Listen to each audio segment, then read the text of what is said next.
Welcome, everyone, to the Apoco-Larry podcast. I'm Steve, and he is... Master Lawrence. Master Lawrence. When I was a kid, because my great aunt was in Scotland, and I would receive birthday cards that would say Master Stephen Morris on them. Ah, yes. Yeah. Yes. So I would always look at these and just treasure them. Oh, I must be important because I'm Master Stephen Morris. Oh, I could just sit and watch Paul eat his peas on his fork the way he does. Yeah. You know how they kind of just. I don't know how he ever got as fat as he did because. Wow. That turned a different corner because that's a slow way to eat. Yeah. Okay. Okay. Hey, we're going to talk about 2 Samuel 2. Yes, we are. Anything you want to say? It's a continuation of David moving toward the throne, and it's kind of it's a neat little story, and he's still not king. So don't forget, God promised him the king. Saul's gone, but there's still a total human aspect to becoming a king. Okay. And this is what we're going to see. Okay, great. Let's jump right in. Verse 1. In the course of time, David inquired of the Lord, "Shall I go up to one of the towns of Judah?" he asked. The Lord said, "Go up." David asked, "Where shall I go?" "To Hebron," the Lord answered. So David went up there with his 2 wives, of Jezreel, and Abigail, who I can pronounce, the widow of Nabal of Carmel. David also took the men who were with him, each with his family, and they settled in Hebron and its towns. These are the 600, right, that he traveled with? Yeah, the 600. If it was 300, we'd be Spartans. That's right. That's right. Sparta. Then the men of Judah came to Hebron, and there they anointed David king over the tribe of Judah. When David was let's stop there just for a sec, Steve. You bet. So you see what's happened now. Shall I go down to Judah? Yeah, go on down. And so he goes down, and I like the way the Lord always answers him. Where should I go? Go to Hebron. If I said to the Lord, "Where should I go?" I'd hear nothing. Because it doesn't matter where I go. But anyway, he goes down there he goes down to Hebron, and this is where he first sets up the kingdom. Because remember, the kingdom's not in Jerusalem yet, right? Or the king city, the kingdom, the main city. But he is over only the tribe of Judah. Yeah. Okay. Picking it up, it's like we're halfway through verse 4. When David was told that the men from Jabesh Gilead who had buried Saul... sorry, I've said this wrong. When David was told that it was the men from Jabesh Gilead who buried Saul, he sent messengers to them to say to them, "The Lord bless you for showing kindness to Saul, your master, by burying him. May the Lord now show you kindness and faithfulness, and I too will show you the same favor because you have done this. Now then, be strong and brave, for Saul your master is dead, and the people of Judah have anointed me king over them." Yeah, pretty nice, eh? Yep. Pretty nice. It would be very political, a very smart political move, but I really think that David did this from a heart of his, that continual care that he had for Saul and Saul's family. Right. Yep. Yeah. This is just the way David was. Yeah. So sometimes doing the right thing is doing the political thing. Right. Okay. Yeah. We should tell many of the people in politics today. Meanwhile, Abner, son of Ner, this is verse 8, the commander of Saul's army, had taken Ishbosheth, son of Saul, and brought him over to, oh my word, a town that starts with M. He made him king over Gilead, Ashuri, and Jezreel, and also over Ephraim, Benjamin, and all Israel. So that's everyone but Judah. Ishbosheth, son of Saul, was 40 years old when he became king over Israel, and he reigned for 2 years. Like Larry said, a journey. The tribe of Judah, however, remained loyal to David. The length of time David was king in Hebron over Judah was 7 years and 6 months.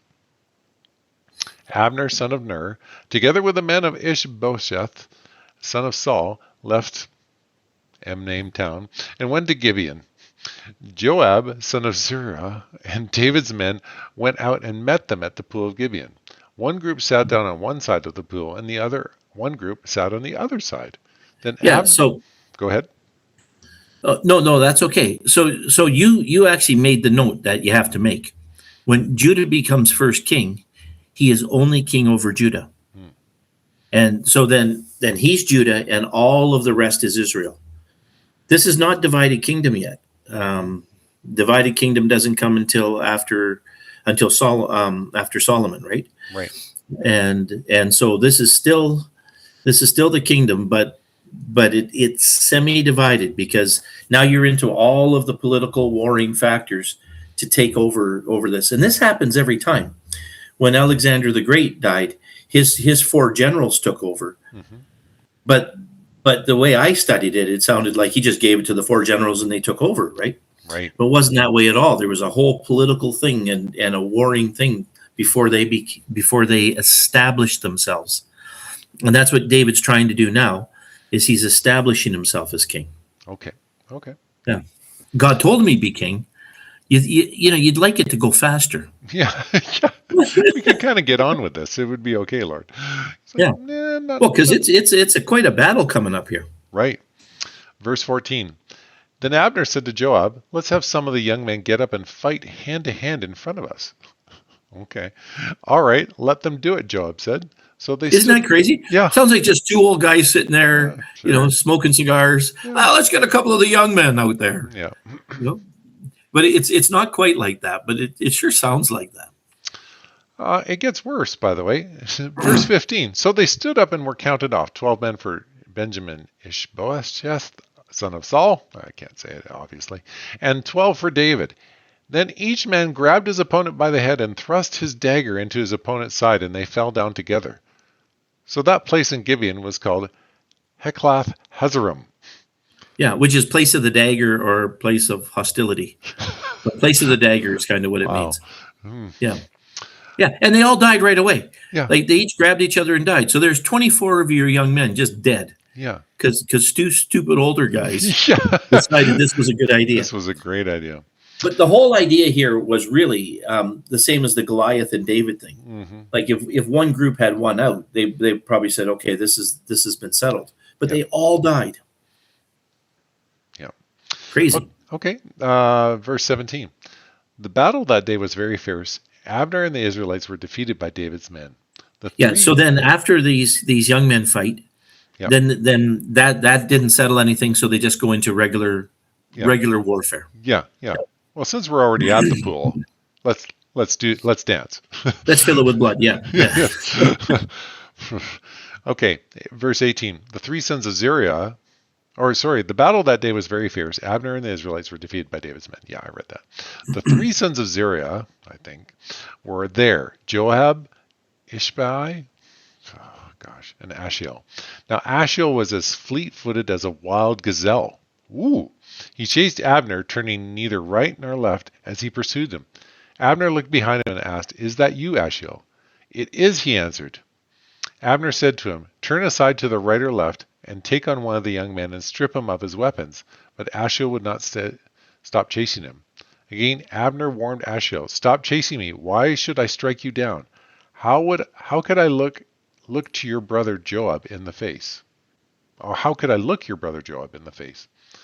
But Ashiel refused to give up the pursuit. So Abner thrust the butt of his spear into Ashiel's stomach, and the spear came out through his back. He fell there and died on the spot. And every man stopped when he came to that place where Ashiel had fallen and died. Yeah. So here's a young guy, very, very fast, obviously. So this must have happened fairly quickly because he would have caught up to Abner because he's fast. And Abner is the proficient warrior. So he knew exactly what to do. And all he did was he just stopped and set the butt of his spear, and he ran through it and killed him. Yep. Yeah. So, old and conniving can sometimes be young and strong. Yep. Yeah. And I don't know how old Abner was here. Like, he's not old, or he wouldn't have been running at all. Right. But he's an older warrior, and he knows what he's doing. So he kills the guy. Yeah. Verse 24. But Joab and Abishai pursued Abner, and as the sun was setting, they came to the hill of Ammah, near Giah, on the way to the wasteland of Gibeon. Oh my gosh.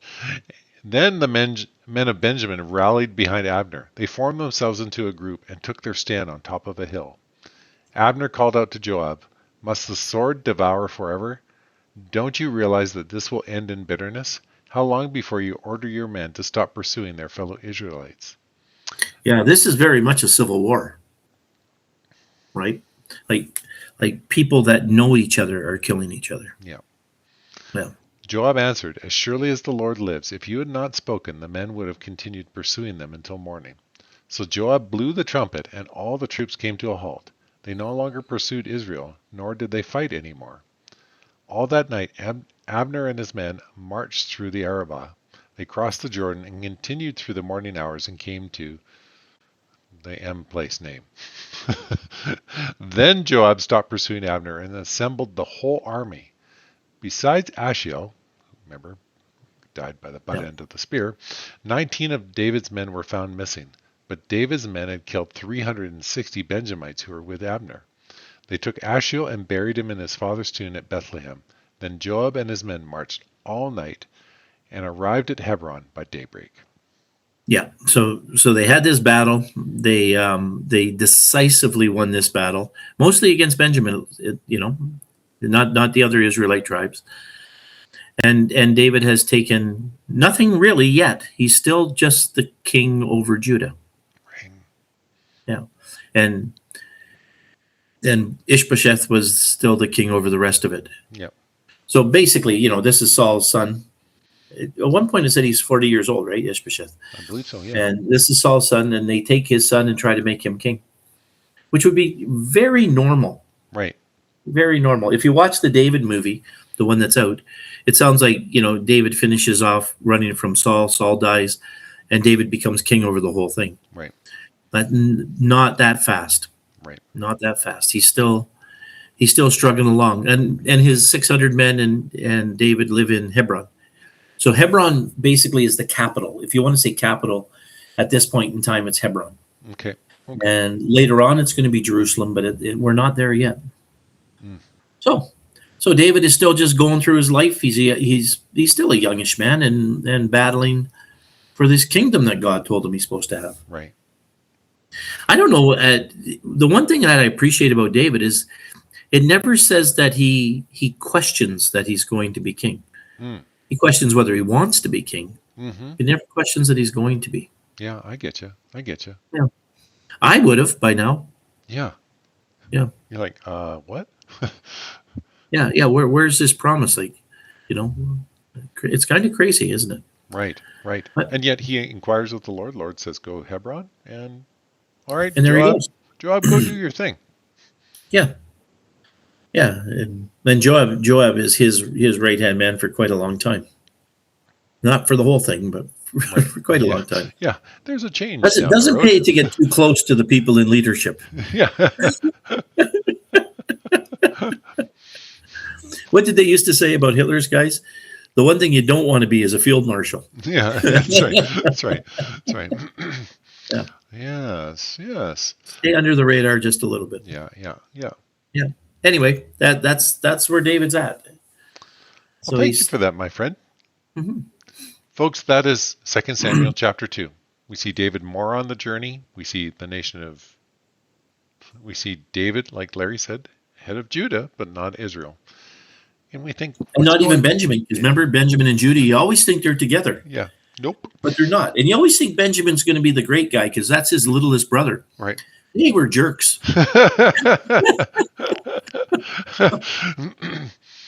And Judah was the oldest, right? Yeah. Judah the oldest, yeah, David. Okay. And Reuben was the sandwich. And he's lovely with some hot mustard and sauerkraut. Oh, just delicious. Where the mutton is cut very thin. Oh, hang on, now I'm mixing the metaphor. Oh, the MLT. But yeah, what an interesting story. Folks, as always, we're so thankful that you're with us. We'll look forward to being with you next week. Until then, I was Steve, he was Larry, and this was the Apoco-Larry Podcast.